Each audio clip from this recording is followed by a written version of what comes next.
तो कहानी की शुरुआत होती है बॉबी नाम के एक लड़के से जो किसी से बचते हुए जंगलों के बीचों बीच भाग रहा था। उसके पीछे कौन लोग पड़े थे ये जानने के लिए कहानी चली जाती है पास्ट में। हम बॉबी और उसकी वाइफ ट्रेसी को एक छोटे से अपार्टमेंट में देखते हैं जहाँ ट्रेसी अभी तक कंसीव ना होने की वजह से बहुत ज्यादा उदास है। ट्रेसी का बस एक ही ख्वाब था कि उसका पुरसकून जगह पर घर हो जहाँ वो अपनी फैमिली बना सके, पर दोनों ही काम नहीं हो पा रहे थे। उनका अपार्टमेंट भी शहर के शोर और हलचल के दरमियान में था और शादी के कई साल बाद भी वो कंसीव नहीं कर पा रही थी। शाम में ट्रेसी की एक दोस्त घर आकर उससे एक बहुत अच्छी कम्युनिटी के बारे में बात करती है जो एक रिलैक्स जगह पर थी और गेटेड कम्युनिटी थी। वहाँ के लोग भी काफी अच्छे थे। ट्रेसी ने उससे सवाल किया कि अगर तुम्हें वो कम्युनिटी इतनी अच्छी लग रही थी तो तुमने उसमें घर क्यों नहीं लिया। तो उस लड़की ने कहा कि हमें उन्होंने घर दिया ही नहीं, शायद इसलिए कि हमने उन्हें बताया था कि हम दूसरा बच्चा प्लान नहीं करना चाहते। ट्रेसी को अजीब लगा ये कैसी रीजन है। ट्रेसी की फ्रेंड उस कम्युनिटी की जितनी तारीफ कर रही थी उसके हस्बैंड को नहीं लगता था कि वो इतनी भी अच्छी है। वो तो इन लोगों से कहता है आप लोग विजिट कर लो, अगर आप लोग को अच्छी लगे तो वहाँ चले जाना, मुझे तो कोई अगर वहाँ रहने के पैसे भी थे तो मैं नहीं रहूंगा। खैर ट्रेसी को तो एक पुरसकून जगह पे घर चाहिए था,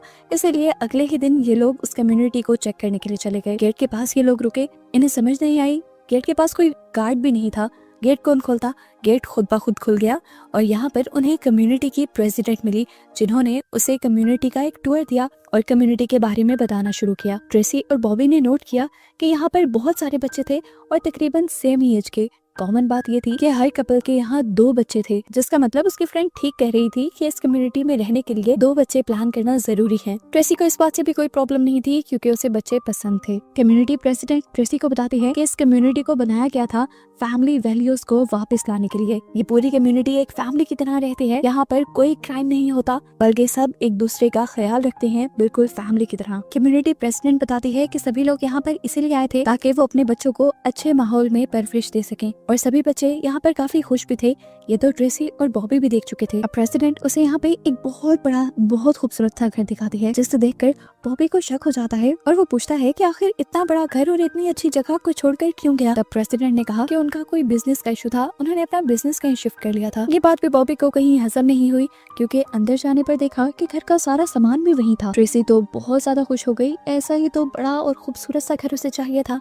वो तो फौरन इसे लेने के लिए मान दी, लेकिन अब एक और मसला था, ये घर उनके बजट में नहीं आ रहा था। तब प्रेसिडेंट उसे कहती है ये घर तो सस्ता नहीं हो सकता, लेकिन हाँ एक वे है, हम उन कपल्स की हेल्प करते हैं जो अपनी एक फैमिली बनाना चाहते हैं। उसके लिए एक फॉर्म फिल करना होता है, आप लोग भी फॉर्म फिल कर दो, अगर नंबर आ गया तो ये घर आपको सस्ते में मिल जाएगा। ट्रेसी ने भी फौरन हामी भर दी और इन्होंने फॉर्म फिल कर लिया और किस्मत इनकी देखी कि 2 दिन बाद इनका नंबर भी आ गया, इन्हें सस्ते में ये घर मिल गया। बॉबी को तो ये सब ठीक नहीं लग रहा था कि इतना स्मूथली सब कैसे हो गया, लेकिन ट्रेसी बहुत ज्यादा खुश थी। ट्रेसी की खुशी देखते हुए बॉबी ने कॉन्ट्रैक्ट पेपर पर साइन कर दिया बिना कॉन्ट्रैक्ट को पढ़े। आज से ठीक 1 महीने के बाद ये लोग घर में शिफ्ट हुए और मजेदार की बात थी कि पूरी कम्युनिटी ने उनका वेलकम किया अपने सारे काम छोड़कर। अब घर ही नहीं मिल गया था तो ट्रेसी बच्चा प्लान करने का भी बात करने लग जाती है। बॉबी उसकी ये बात भी मान लेता है।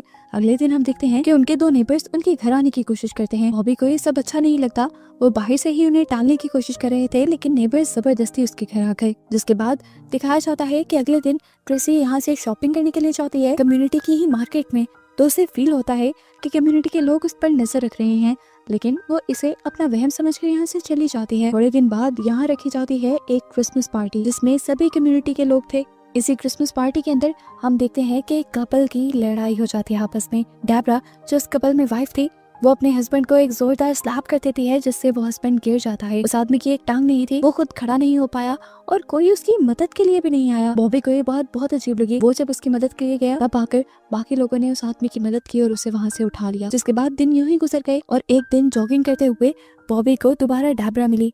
वो डेब्रा से उसके हस्बैंड के बारे में पूछता है तो उसकी हालत रोने वाली हो जाती है, लेकिन वो झूठ बोल देती है कि उसके भाई की डेथ हो गई है, वो वहाँ पे गया है। ये कहते ही वो तेजी से घर के अंदर चली गई। बॉबी को फील हुआ जैसे वो कुछ छुपा रही है। खैर बॉबी इग्नोर करके घर पे आ जाता है और रात में नींद ना आने पर वो टीवी ऑन कर देता है। टीवी पे बहुत सारे चैनल्स आ रहे थे और चैनल बदलते बदलते उसे एक ऐसा चैनल भी दिखा जहाँ पर उसे अपनी नेबर्स का घर नजर आ रहा था। उसकी नेबर किसी और के साथ क्लोज होने की कोशिश कर रही थी और तभी उसका हस्बैंड रूम में आ जाता है। बॉबी को यकीन नहीं आता ये सब वो क्या देख रहा है, लेकिन वो इसके बारे में ज्यादा सोचता भी नहीं और चैनल चेंज कर देता है। सुबह को उठकर बॉबी अब अपने वॉइस मेल्स चेक करने लगता है जिसमें से काफी सारे तो उसके फ्रेंड्स के थे और एक वॉइस मेल था ट्रेसी के लिए जिसमें से कम्युनिटी के मेंबर्स उससे पूछ रहे थे कि तुम्हारी प्रेगनेंसी का क्या बना। ये सुनकर बॉबी को गुस्सा आ जाता है और वो ट्रेसी से जाकर पूछता है, तुम अपनी फैमिली के मामलात भी उनको बता रही हो, तुम उन्हें ये भी बता रही हो कि हम कंसीव करने की प्लानिंग कर रही हैं। ट्रेसी इस बात को ज्यादा हावी नहीं करती और आराम से कहते थे, इसमें क्या बड़ी बात है, वो लोग मेरे दोस्त बन गए हैं और मैं उनसे बस यही डिस्कस कर रही थी। बॉबी इस चीज पे हैरान था कि सच में ट्रेसी ने इन सब लोगों को अपनी फैमिली मान लिया था। खैर, अब अगले दिन बॉबी को एक कम्युनिटी मीटिंग के लिए बुलाया गया। यहाँ पर सेंड्रा और उसका हस्बैंड आए थे। सेंड्रा वही औरत जिसने अपने हस्बैंड को पूरी कम्युनिटी के सामने थप्पड़ मारा था। यही मामला ये कम्युनिटी वाले यहाँ डिस्कस करने वाले थे। बॉबी को ये सब अजीब लगता है और वो पूछता है कि हम उनके पर्सनल मामले में क्यों बोलें। तो कम्युनिटी चीफ कहती है, क्योंकि हम फैमिली मेंबर्स हैं और ये सब मामला डिस्कस करना हमारा फर्ज है। बॉबी तो कुछ नहीं बोलता, लेकिन कम्युनिटी वाले उसे सजा देते हैं कि अगले दिन उसे कम्युनिटी के दरमियान में खड़ा करके पिग का मास्क पहनाकर सब उसे मारेंगे। ये सब क्या था? ये कौन सी वैल्यूज थी जो इस कम्युनिटी में सिखाई जा रही थी? ये तो किसी इंसान को बेइज्जत करके मारने जितना गलत था। ज्यादा अजीब बात ये थी कि पुलिस वाले भी यहाँ कुछ नहीं कर रहे थे, बल्कि बड़े आराम से खड़े होकर तमाशे देख रहे थे। बॉबी को अब अपने फ्यूचर की फिक्र होने लगी। क्या उसके बच्चे भी यही पुरानी वैल्यूज सीखेंगे? अब बॉबी ने खुद जाकर सेंड्रा को बचाना चाहा तो सेंड्रा ने ही उल्टा उससे कह दिया, प्लीज यहाँ से चले जाओ। और कम्युनिटी के बाकी लोगों ने भी बॉबी की इस हरकत को अच्छा नहीं समझा। ये मामला यहीं पे खत्म हो जाता है और कुछ दिन बाद दोबारा सेंड्रा और बॉबी एक शॉप के बाहर मिलते हैं। सेंड्रा खुश होने की एक्टिंग करते हुए बॉबी को बताती है कि अगर कम्युनिटी ना होती तो हमारी शादी अब तक बची हुई ना होती। बॉबी इसकी बात में सर हिला देता है और उसके हस्बैंड की शक्ल देखता है जो सच में दुखी नजर आ रहा था। बॉबी अब घर आया तो उसने क्या देखा कि कम्युनिटी की प्रेसिडेंट एक औरत को लेकर उनके घर आई हुई थी। इनको देखकर बॉबी को गुस्सा आ गया, क्योंकि वो जानते थे कि वो ट्रेसी के माइंड में ऊट पटांग की बातें भर रही हैं और ऐसा वो नहीं चाहता था। प्रेसिडेंट बताती है कि हम तो बस तुम्हारी मदद करने के लिए आए हैं। 5 महीने गुजर चुके हैं, तुम लोग अभी तक कंसीव नहीं कर पाई। हम तुम्हारी हेल्प करना चाहते हैं ताकि तुम जल्दी कंसीव कर सको। शायद तुमने कॉन्ट्रैक्ट पढ़ा नहीं बॉबी, लेकिन कॉन्ट्रैक्ट में साफ साफ लिखा है अगर कोई कपल 6 महीने तक कंसीव नहीं कर पाता तो उसे इस कम्युनिटी में रहने नहीं दिया जाता और उसको उसके घर के पैसे भी वापस नहीं दिए जाते। उसकी बात सुनकर बॉबी का सर चकराने लगा और पहली मर्तबा उसने जाकर एग्रीमेंट पढ़ा, जिसमें बहुत ही अजीबोगरीब रूल्स लिखे हुए थे। और सबसे अजीब बात कि इन रूल्स को तोड़ने की भी सजाएं उससे भी ज्यादा बुरी थी। बॉबी ये सब देखकर बहुत ज्यादा परेशान हो गया था, लेकिन दूसरी साइड पर ट्रेसी ये सब जानने के बाद वो ट्राई कर रही थी कि वो यहीं रहे।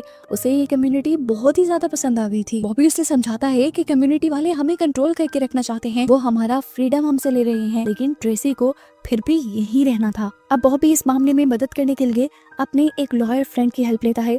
उसे एग्रीमेंट सेंड करता है जो लॉयर पढ़ के बॉबी से कहता है, तुम पागल हो, तुमने ये एग्रीमेंट साइन कैसे किया? इससे तो तुम्हारा सारा फ्रीडम चला गया है और मैं इसमें तुम्हारी कोई मदद कर भी नहीं सकता क्योंकि ये सारी चीजें लीगल हैं। बॉबी अब उससे कहता है, तुम एक मर्तबा जरा पता तो करो कि इस घर की पिछली ऑनर्स का क्या हुआ था। जबकि दूसरी तरफ हमें दिखाया जाता है कि ट्रेसी दोबारा उन लोगों से मिल रही थी जो उसका बड़े ही आराम से ब्रेन वॉश कर रहे थे और ट्रेसी करवा भी रही थी। ये लोग बताते हैं कि इस कम्युनिटी के सारे बच्चे जो यहाँ पे बड़े हुए हैं वो आज बहुत बड़ी बड़ी पोस्ट पे बैठे हैं, क्योंकि इस कम्युनिटी का ताल्लुक ऊपर के लोगों से है। ये समझ लो, ये छोटी सी कम्युनिटी इस पूरे मुल्क को चलाती है, क्योंकि सभी बड़े बड़े पॉलिटिशियन और बड़ी बड़ी पोस्ट पे इसी कम्युनिटी के बच्चे हैं। यहाँ पर थोड़ी देर बाद लॉयर बॉबी को पता करके बताता है कि यहाँ के पिछले ओनर की तो कोई खबर ही नहीं। ऐसा लग रहा है कि जैसे उसे जमीन निकल गई हो।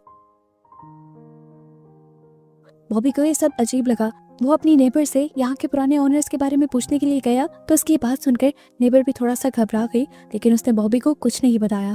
बॉबी को अब बहुत कुछ समझ आ रहा था। वो समझ गया कि अगर वो इन कम्युनिटी वालों के साथ कोऑपरेट नहीं करेगा तो उसे भी मार दिया जाएगा। खैर, अब बॉबी कॉम्प्रोमाइज करना शुरू कर देता है। ऐसे ही दिन गुजरते हैं और वैलेंटाइन का दिन भी आ जाता है। ट्रेसी उसे सबसे बड़ी खबर देती है कि वो अब प्रेग्नेंट थी। ये सुनकर बॉबी भी बहुत ज्यादा खुश हो गया, लेकिन उसकी सारी खुशी तब खत्म हो गई जब बहुत से लोग उसे पहले से ही मुबारकबाद के मैसेजेस देने लगे। उसे शौक इस बात का लगा कि ट्रेसी ने उससे पहले पूरी कम्युनिटी को ये खबर दे दी थी, हालांकि इस खबर पे पहला हक उसका था। कुछ दिन बाद ये लोग अल्ट्रासाउंड करवा कर वापस आते हैं तो तभी सेंड्रा इनकी नेबर इनकी गाड़ी को रोकते हुए इनसे मदद मांगने लगती है। इससे पहले कि बॉबी कुछ एक्शन लेता, पीछे से एक गाड़ी आती है और उसे मारकर यहाँ से चली जाती है। ये सब कुछ शेरिफ ने देखा भी था, लेकिन देखते हुए उसने इग्नोर कर दिया और बॉबी से ये कहा कि मैं इसमें कोई एक्शन नहीं ले सकता। वो लेडी ड्रंक थी और गाड़ी के सामने जानबूझकर आई। सबने ही देखा था कि वो तो मदद मांग रही थी, लेकिन सब पुलिस वाले के कहने के बाद खामोश हो गए थे। और आज के इस वाक्य के बाद तो बॉबी और भी ज्यादा परेशान हो गया, क्योंकि उसे ये भी बात समझ आ गई थी कि अगर वो किसी रूल को डिनाई करेगा तो उसका भी यही हाल होगा। फिर जाकर वो टीवी ऑन करता है तो देखता है कि उस औरत को जैसे ही एम्बुलेंस लेकर जा रही थी वो सारी फुटेज भी टीवी पे आ रही थी। उसने एक चैनल चेंज किया तो उनके नेबर्स की फुटेज चल रही थी, और जब उसने दूसरा चैनल चेंज किया तो इन लोगों की फुटेज चल रही थी। यानी ये कम्युनिटी वाले इनकी हर हरकत पे नजर रखते थे। कोई भी जब चाहे जहाँ से चाहे किसी को भी देख सकता था। यहाँ पर प्राइवेसी नाम की कोई चीज नहीं थी। हर घर की 24 घंटे की स्ट्रीम इनके टीवी पे आती थी। अब बॉबी को भी समझ आ जाता है कि सबको ये बात कैसे पता थी कि ट्रेसी प्रेग्नेंट है, क्योंकि ट्रेसी ने तो शायद 1 से 2 लोगों को ही ये बताया होगा। अब इन सारी चीजों से परेशान वो जल्दी से अपनी नेबर के पास जाते हैं, तो नेबर ये कहते हुए दरवाजा बंद कर देती है कि हमें छोड़ दो, हमें माफ कर दो, हमारी एक बेटी है। और यहाँ पर एक और डार्क हकीकत बॉबी को ये पता चली कि अगर कोई भी गलती करेगा तो उसकी सजा उसकी फैमिली को मिलेगी। स्कैंड्रा के हस्बैंड का भाई ऐसे ही नहीं मरा था। असल में स्कैंड्रा ने जो गलती की थी उसकी उसे सजा दी गई थी, इस कम्युनिटी से बाहर उसके भाई को मारते हुए। अब तो ट्रेसी को भी इस कम्युनिटी की हकीकत समझ आ गई थी। वो भी यहाँ से निकलना चाहती थी, इसीलिए ये लोग प्लान करते हैं कि ये लोग ड्रामा करते हुए इस कम्युनिटी से बाहर निकलेंगे। चाहे इस सब में बॉबी मर भी जाए कोई परवाह नहीं, लेकिन कम से कम उनका बच्चा इस कम्युनिटी में पैदा नहीं होना चाहिए। रात होने पर ट्रेसी ने दर्द का ड्रामा किया और बॉबी उसे बड़े हॉस्पिटल ले जाने के बहाने इस कम्युनिटी से बाहर ले गया। सुबह में जब वो वापस आया तो वो ट्रेसी के दोस्त को लेकर आया था, जिसे भी उसने अगले दिन बाहर निकालना था। लेकिन कम्युनिटी वाले इतने पागल नहीं थे। बॉबी जितना भी छुपा लेता, लेकिन जगह जगह कैमरे लगे हुए थे, जिससे कम्युनिटी के प्रेसिडेंट को पता चल जाता है कि बॉबी ट्रेसी को यहाँ से ले गया है। प्रेसिडेंट कुछ लोगों के साथ यहाँ पर बॉबी को पकड़ने के लिए आ जाती है। उसकी दोस्त को भी पकड़ लिया जाता है। इससे पहले कि ये लोग बॉबी को कुछ कहते, प्रेसिडेंट का हस्बैंड आकर एक सीजर से प्रेसिडेंट के ऊपर ही हमला कर देता है, ताकि बॉबी यहाँ से भाग पाए, क्योंकि वो जानता था इस लाइफ में कितनी ज्यादा मुश्किलें हैं जो वो काटता आया था। वो अच्छा सोच रहा था बॉबी के लिए, कम से कम बॉबी ऐसी लाइफ ना गुजारे। बॉबी बचने के लिए यहाँ से भाग गया और उसके पीछे पूरी कम्युनिटी के लोग लग गए। ये वही सीन है जिसे हमने कहानी के शुरू में देखा था। इससे पहले कि ये लोग यहाँ से भाग पाते, उसके सामने एक गाड़ी आके रुकती है जिसमें उसका दोस्त और उसकी वाइफ थे। ये लोग बॉबी को पकड़कर दोबारा कम्युनिटी की तरफ लेकर जाने लगते हैं, और एक बड़ा ट्विस्ट ये रिवील होता है कि बॉबी का ये दोस्त इसी कम्युनिटी का मेंबर था, और उसी ने तो बॉबी को इस कम्युनिटी के बारे में बताया था, या समझ लो इस कम्युनिटी में फंसाया था। बॉबी वापस नहीं जाना चाहता था, लेकिन जबरदस्ती उसे इस कम्युनिटी में ले आया गया, और फिर कहानी यहीं से 5 साल आगे बढ़ गई। हमें ट्रेसी को दिखाया गया जो यहाँ पर बहुत खुश है। उसका एक बेटा बड़ा हो चुका है और अब वो दूसरे बच्चे की प्लानिंग कर रही है कम्युनिटी रूल्स के मुताबिक। वो अब यहाँ की प्रेसिडेंट बन चुकी है और खुद नए कपल्स को पिछली प्रेसिडेंट की तरह झोल दिखा रही है, ताकि वो इस कम्युनिटी का पार्ट बन जाएं। बॉबी ऊपर से इन्हें देख रहा था, लेकिन वो इसके लिए कुछ भी नहीं कर सकता था, क्योंकि हमें दिखाया गया उसकी पिछली गलती की वजह से, यानी कम्युनिटी से भागने वाली प्लानिंग की वजह से उसकी दोनों टांगे काट दी गई थी। वो अब इस कम्युनिटी में बुरी तरह फंस चुका था, और बस यही दिखाते हुए ये कहानी यहाँ खत्म हो जाती है।